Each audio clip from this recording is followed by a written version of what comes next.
ساتھیوں، رانا صاحب اور فراز کی ملاقات ہمایوں گردیزی سے ہو چکی ہے۔ تو کیا ہمایوں گردیزی رانا صاحب کی بات پر یقین کریں گے کہ صوفے کے اندر ہیرے چھپے ہوئے ہیں؟ اور کیا وہ رانا صاحب کی بلا معاوضہ مدد پر تیار ہو جائیں گے؟ یہ سب دیکھتے ہیں کہانی صوفے کا راز کے پارٹ 6 میں۔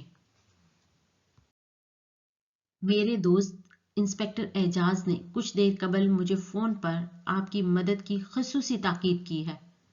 چونکہ ہمارے سٹاف کا اکثر و بیشتر انسپکٹر اعجاز کے محکمے سے واسطہ رہتا ہے، لہٰذا انسپکٹر اعجاز کو تو انکار کرنے کا سوال ہی پیدا نہیں ہوتا، اور میں پورے وثوق سے کہہ سکتا ہوں کہ انسپکٹر اعجاز نے کسی حقدار کا ہی کیس میری طرف ریفر کیا ہوگا۔ مسٹر گردیزی نے اپنی بات مکمل کر کے رانا صاحب کی طرف دیکھا۔ بالکل مسٹر گردیزی، آپ کو اس میں کوئی شک و شبہ نہیں ہونا چاہیے۔ میں کسی بھی غیر قانونی کام کے سلسلے میں آپ کے پاس نہیں آیا، بلکہ مجھے ایک ایسے معاملے میں آپ کی مدد درکار ہے جو قانونی طور پر بالکل شفاف ہے اور اس کے ساتھ منسلک ایک وراثت کا معاملہ بھی ہے۔ رانا صاحب نے وہاں اپنی آمد اور مقصد کے بارے میں وضاحت کی۔ مسٹر ہمایوں گردیزی نے رانا صاحب کی بات پر سر ہلاتے ہوئے جواب دیا، مجھے امید ہے یقیناً ایسا ہی ہوگا۔ کچھ لمحوں کے توقف کے بعد مسٹر ہمایوں گردیزی دوبارہ گویا ہوئے، رانا صاحب، اس سے قبل کہ میں آپ سے آپ کے معاملے کی مکمل تفصیلات پوچھوں، بہتر ہوگا کہ پہلے ہمارے درمیان باہمی رضامندی سے فیس کے معاملات طے ہو جائیں، کیونکہ ہم کام معاوضے کے بغیر نہیں کرتے۔ ہمیں کام کے لیے بہت سے افراد اور مختلف ذرائع استعمال کرنے پڑتے ہیں جن پر اچھے خاصے اخراجات ہوتے ہیں۔ اگر آپ ہماری مطلوبہ فیس ادا کر سکیں تو ہم آپ کا کیس لیں گے، ورنہ میں معذرت خواہ ہوں کہ ہماری کمپنی خدمات مہیا نہ کر سکے گی۔ رانا صاحب ہمایوں گردیزی کی بات سن کر بولے، جی ٹھیک ہے، میں آپ کو مطلوبہ فیس کی ادائیگی کے لیے تیار ہوں۔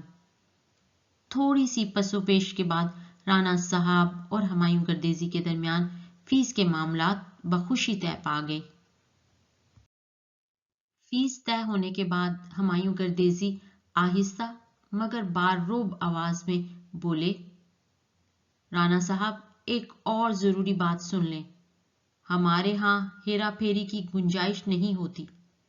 آپ کو اپنا معاملہ پوری ایمانداری، واضح اور شفاف طریقے سے ہمیں بتانا ہوگا تاکہ ہم معاملات کو اچھی طرح سمجھ کر آگے قدم بڑھائیں، کیونکہ ادھوری معلومات کی صورت میں سب کے وقت کا ضیاع ہوگا اور ہم بھی آپ کے مسئلے کو سلجھا نہ سکیں گے۔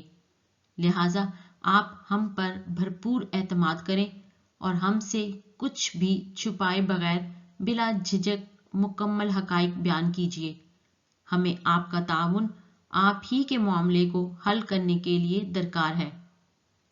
رانا صاحب کرسی پر کچھ اور آگے کی جانب سرکے اور کہنے لگے، جی گردیزی صاحب، میں مکمل دیانتداری کے ساتھ آپ کو اپنے مسئلے کی تفصیل بتانے کے لیے تیار ہوں، اور اس میں کوئی شک نہیں کہ آپ صحیح کہہ رہے ہیں اور میرے ہی فائدے کی بات کر رہے ہیں۔ ہمایوں گردیزی رانا صاحب کو دیکھتے ہوئے بولے، میں ہمہ تنگوش ہوں، برائے مہربانی آپ اپنی بات کا شروع سے آغاز کریں، میرا مطلب ہے اپنے مسئلے کو ابتدا سے بیان کریں، اس طرح مجھے سمجھنے میں اور اپنی ٹیم کو بتانے میں آسانی ہوگی۔ ہمایوں گردیزی نے اپنی بات مکمل کرتے ہی اپنے سامنے کاغذ پین رکھ لیا تاکہ وہ ساتھ ساتھ اہم پوائنٹس نوٹ بھی کرتے جائیں۔ علاوہ ازیں اب وہ پوری طرح رانا صاحب کی طرف متوجہ تھے۔ چونکہ رانا صاحب کے لیے اب ضروری ہو گیا تھا کہ وہ بلا خوف و جھجک صوفے کی حقیقت کو بھی واضح کرے کہ انہیں اس عام سادہ سے لکڑی کے صوفے کی تلاش کس وجہ سے ہے؟ لہذا رانا صاحب نے بلا تکلف اور بلا جھجک بتانا شروع کر دیا۔ وہ تمام احوال بتاتے جا رہے تھے اور مسٹر ہمایوں گردیزی ضروری معلومات کو نوٹ کرتے رہے۔ یوں ہی رانا صاحب اپنی بات مکمل کر کے خاموش ہوئے تو مسٹر ہمایوں گردیزی گویا ہوئے، تو در حقیقت آپ کو صوفے کی نہیں بلکہ اپنے خاندانی ورثے یعنی ان قیمتی ہیروں کی تلاش ہے جو کہ اس صوفے کے اندر چھپے ہوئے ایک لکڑی کے بکس نما ڈبے میں محفوظ ہیں۔ اس پر رانا صاحب نے بے چینی سے جواب دیا، جی، اور مجھے خدشہ ان کے ہی گم ہونے کا ہے۔ مجھے ڈر ہے کہ کہیں وہ کسی کی نظروں میں بکس نہ آ گیا ہو اور ہیرے نہ نکال لیے گئے ہوں۔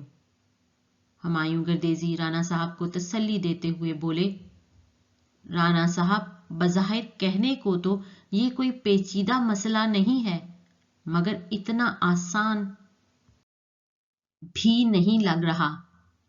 بہرحال میں آپ کو پوری طرح یقین دلاتا ہوں کہ ہماری فرم اس گتھی کو سلجھانے کی پوری کوشش کرے گی، مگر ہمیں کچھ وقت درکار ہوگا کیونکہ معلومات اکٹھی کرنے میں وقت لگتا ہے۔ میری دعا ہے کہ آپ کو آپ کا صوفہ ہیرو سمیت واپس مل جائے۔ ہمایوں گردیزی نے مسکراتے ہوئے رانا صاحب کی طرف دیکھا اور رانا صاحب کو یقین دلاتے ہوئے دوبارہ بولے، آج سے اب یہ ہمارا کام ہے، صوفے اور ہیروں کی تلاش کا۔ ہماری کمپنی آپ کو اس سلسلے میں ہونے والی ہر طرح کی پیش رفت سے وقتاً فوقتاً آگاہ کرتی رہے گی۔ فی الحال آپ اطمینان سے گھر جائیں، ہم وقت ضائع کیے بغیر اس کیس پر کام شروع کر دیں گے کیونکہ ہماری ٹیمیں صرف دن ہی نہیں بلکہ رات کے بھی اوقات میں کام کرتی ہیں۔ رانا صاحب کو ہمایوں گردیزی کی باتوں سے کچھ حوصلہ ملا اور امید نظر آئی کہ ان کو ان کی مطلوبہ چیز مل جائے گی۔ رانا صاحب اپنے بیٹے فراز کے ہمراہ ہمایوں گردیزی کے آفس سے نکلے، آفس سے باہر آ کر گاڑی میں بیٹھے، گاڑی سٹارٹ کی اور گھر کی جانب روانہ ہو گئے۔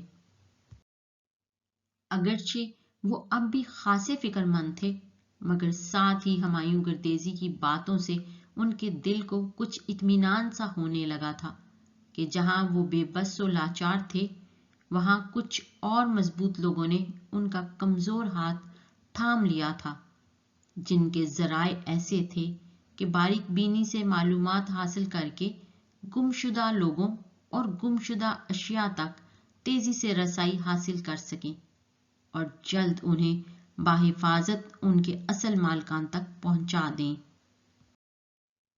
کہانی صوفے کا راز کا حصہ 7 دیکھیے اگلی ویڈیو میں۔ دوستو، آپ سے ریکویسٹ ہے ویڈیو کو لائک اور اپنے فرینڈز کے ساتھ شیئر کریں اور چینل کو ضرور سبسکرائب کریں۔